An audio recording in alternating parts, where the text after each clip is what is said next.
Samajwadi party के राज्यसभा सांसद रामजीलाल सुमन के द्वारा राणा सांगा पर की गई टिप्पणी के बाद में आज राज्यसभा और लोकसभा में जमकर के हंगामा हुआ।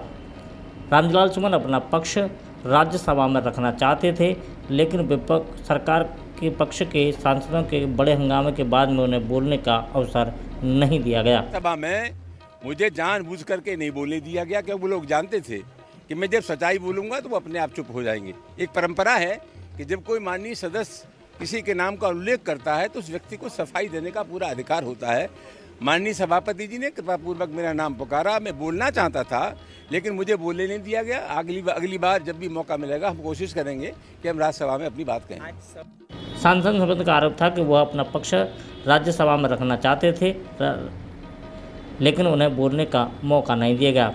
इस दौरान आगरा के सांसद और केंद्रीय मंत्री एसपी सिंह बघेल ने रामजीलाल सुमन पर द्वारा की गई टिप्पणी को खेदजनक बता सकता है। जिम्मेदार व्यक्ति के द्वारा दिया गया इतना घटिया बयान है, जो राणा सांगा के प्रतिकूल टिप्पणी है, वो बहुत अशोभनीय है। और ख़ासतौर से संसद में एक सांसद द्वारा जब बयान दिया जाता है तो बैटल ऑफ खानवा 1527 में विश्व के युद्धों के इतिहास का एक महत्वपूर्ण युद्ध है, जिसमें राणा सांगा जी ने बाबर के दांत खट्टे कर दिए थे।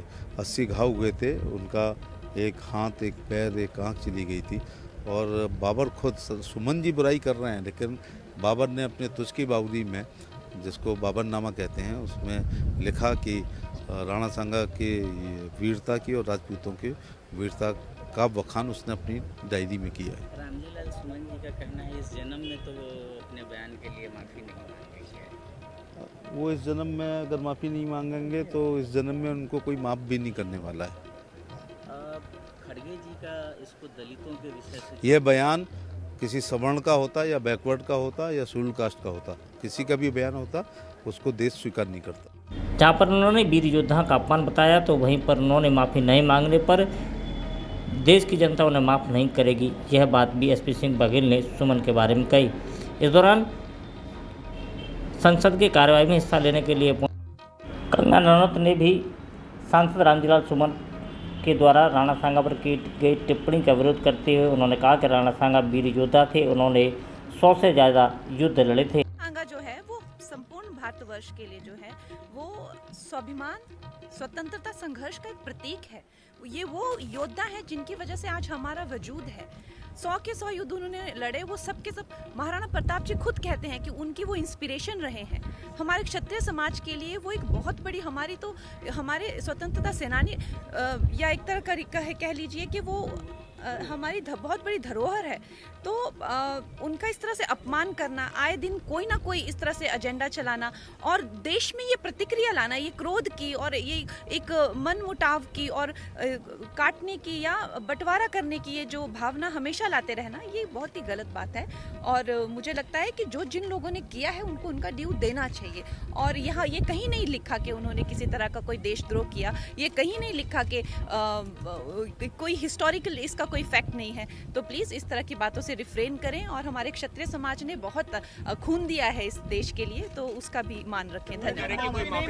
माफी नहीं मांगेंगे, वो कह रहे हैं कुछ गलत कहा ही नहीं। आज उनकी नाक पूरी दुनिया में कट गई है। माफी ना भी मांगे तो क्या हुआ, उनको उनकी क्रेडिबिलिटी कुछ नहीं रही। इतना बड़े योद्धा का उन्होंने इतनी गलत तरीके से अपमान किया। हमें उनकी माफी से कुछ नहीं मिलेगा, लेकिन हम चाहते हैं कि हमारे योद्धा को जो है उनका दायित्व अगली आने वाली पीढ़ियों के लिए, जैसे महाराणा प्रताप कहते थे कि मेरा वो एक बहुत बड़ा रोल मॉडल है, हमारे वो रोल मॉडल है, हमें उनके नाम पे कोई कीचड़ नहीं चाहिए। वहीं आज संसद की कार्रवाई समाप्त होने के बाद में कड़ी सुरक्षा व्यवस्था के बीच में अपने आगरा आवास पहुंचे राज्यसभा सांसद रामजीलाल सुमन ने अपने आवास पर मीडिया को बात करते हुए कहा कि यह उन पर नहीं, उनकी विचारधारा पर हमला था। ये असामाजिक तत्वों के द्वारा किया गया हमला हुआ और हमला ऐलान करके हुआ।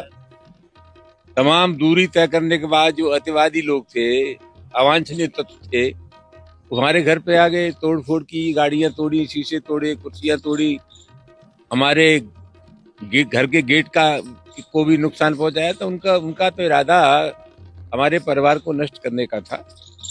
कल हमने, आज भी और कल भी राज्यसभा के सभापति जी को अवगत कराया पूरी स्थिति से। मामला बहुत गंभीर है और ये कुल मिलाकर के ये जो हमला है ये हमला बताता है कि हमारे देश में और प्रदेश में कानून का राज नहीं है, जंगल का राज है।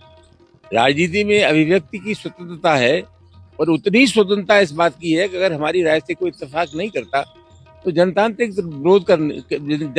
विरोध के जो तरीके हो सकते हैं उनका इस्तेमाल करें। ये किसी को इजाजत नहीं दी जा सकती वो कानून का उल्लंघन करे। मैं बहुत कुछ कह चुका, मुझे अब कुछ नहीं कहना है। इसके अलावा कुल मिलाकर के बात यह है कि यह हमला एक तरह से विचारों पर हमला है। समाजवादी पार्टी के राष्ट्रीय अध्यक्ष श्री अखिलेश यादव जी जब चीफ मिनिस्टर नहीं रहे और उन्होंने वो निवास खाली किया तो उसको गंगा जल से धोया गया। ये वही लोग हैं जो कमजोर वर्गों की दलितों के बारात में चढ़ने देते। ये वही लोग हैं जो मुसलमानों की नीयत पर रोज शक करते हैं। तो ये हमला रामजी लाल सुमन पर हमला नहीं है, पीडीए पर हमला है और इसका मजबूती से मुकाबला किया जाएगा।